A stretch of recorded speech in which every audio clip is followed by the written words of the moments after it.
मानव तस्करी, खासकर बच्चों की तस्करी को रोकने के लिए जिला विधिक सेवा प्राधिकार द्वारा एक कार्यशाला का आयोजन टाटानगर रेलवे स्टेशन के कॉन्फ्रेंस हॉल में किया गया, जिसमें सीकेपी डिवीज़न के लगभग 50 से ज़्यादा आरपीएफ के पदाधिकारी शामिल हुए, जहां आरपीएफ रेलवे चाइल्ड लाइन के द्वारा अब तक की कार्रवाई की समीक्षा भी की गई। कुछ दिनों पहले बचपन बचाओ आंदोलन के फाउंडर कैलाश सत्यार्थी और रेलवे मिनिस्ट्री आरपीएफ के बीच मानव तस्करी, खासकर बच्चों की तस्करी की रोकथाम को लेकर एमओयू हुआ है, जिसके तहत पूरे भारतवर्ष के विभिन्न स्टेशनों में आरपीएफ के द्वारा विशेष टीम का गठन कर कार्य किया जा रहा है। खासकर साउथ ईस्टर्न रेलवे के सीकेपी डिवीज़न में मुख्य रूप से टाटानगर, चक्रधरपुर, राउरकेला और झारसुगुड़ा स्टेशन में आरपीएफ मुख्य रूप से अपना दायित्व निभा रही है। वहीं दूसरी तरफ जिला विधिक सेवा प्राधिकार के द्वारा भी इस क्षेत्र में कार्य किया जा रहा है। ऐसे में टाटानगर रेलवे स्टेशन में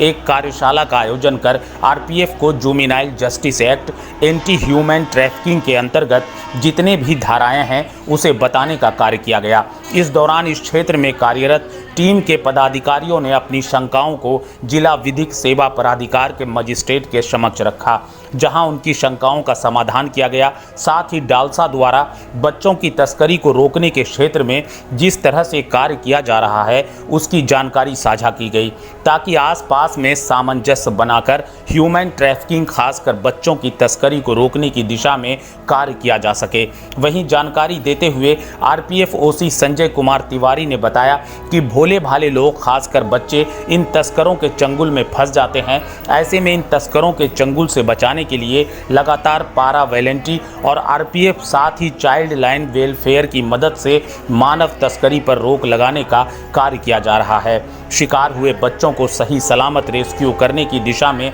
कार्य किया जा रहा है। अभी रिसेंटली बचपन बचाओ आंदोलन के फाउंडर कैलाश सत्यार्थी और रेलवे मिनिस्ट्री आरपीएफ के बीच में एक एमओयू साइन हुआ है, जिसके अंतर्गत एंटी ह्यूमन ट्रैफिकिंग, विशेषकर बच्चों के संदर्भ में पूरे इंडियन रेलवे में प्रमुख स्टेशनों पर बच्चों की तस्करी को रोकथाम करने के लिए स्पेशल टीमों का गठन किया गया है। इसके अंतर्गत साउथ ईस्टर्न रेलवे में और स्पेशली सीकेपी डिवीज़न में टाटानगर, सीकेपी, राउरकेला और झारसुगुड़ा में एंटी ह्यूमन ट्रैफिकिंग टीम का गठन किया गया है। और साउथ ईस्टर्न रेलवे में इस टीम के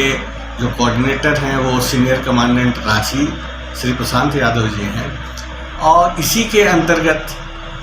डालसा, जो कि डिस्ट्रिक्ट लीगल सर्विस अथॉरिटी है, उनके द्वारा भी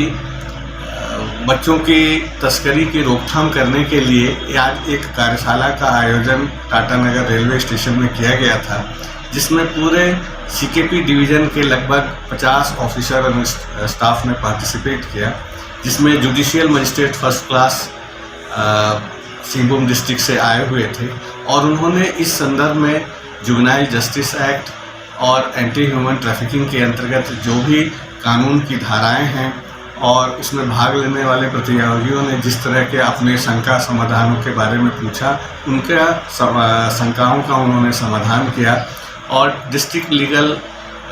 सर्विस अथॉरिटी इस दिशा में क्या क्या काम कर रहे हैं और किस तरह हम लोग आपस में एक दूसरे को मदद करते हुए बच्चों की ज़्यादा से ज़्यादा मदद कर पाएँ, उसके बारे में ये कार्यशाला का आयोजन किया गया था। चूँकि लगातार देखा जाता है कि आरपीएफ अलर्ट रहती है, चाइल्ड लाइन की व्यवस्था भी रहती है, बावजूद इसके कि ये घटा है मामला या फिर बढ़ रहा है, या बढ़ रहा तो कारण क्या है? अब ये सामाजिक व्यवस्था हमारे देश का और स्पेशली झारखंड का, आप लोगों को पता है कि यहाँ बहुत गरीबी है, लोगों के पास काम नहीं है और ये यहाँ के लोग बहुत भोले भी होते हैं, तो उनको आसानी से लोग बहला फुसला कर और काम कराने के लिए बड़े बड़े शहरों में लेके जाते हैं। इसी की रोकथाम करने के लिए पारा वॉलंटियर और आरपीएफ हर स्टेशन में तैयार रहती है और जहाँ भी हमें इस तरह का नज़र आता है हम उनको रोकने का प्रयास करते हैं और चाइल्ड वेलफेयर कमेटी के मदद से उनको सही जगह पर पहुँचाते हैं। आप लोगों को पहला तो हमारा कॉन्स्टिट्यूशन ऑफ इंडिया है, क्योंकि शुरू से ही देखा जाए तो जो ह्यूमन ट्रैफिकिंग है, मानव तस्करी जिसको बोला जाता है, आप लोगों को ध्यान होगा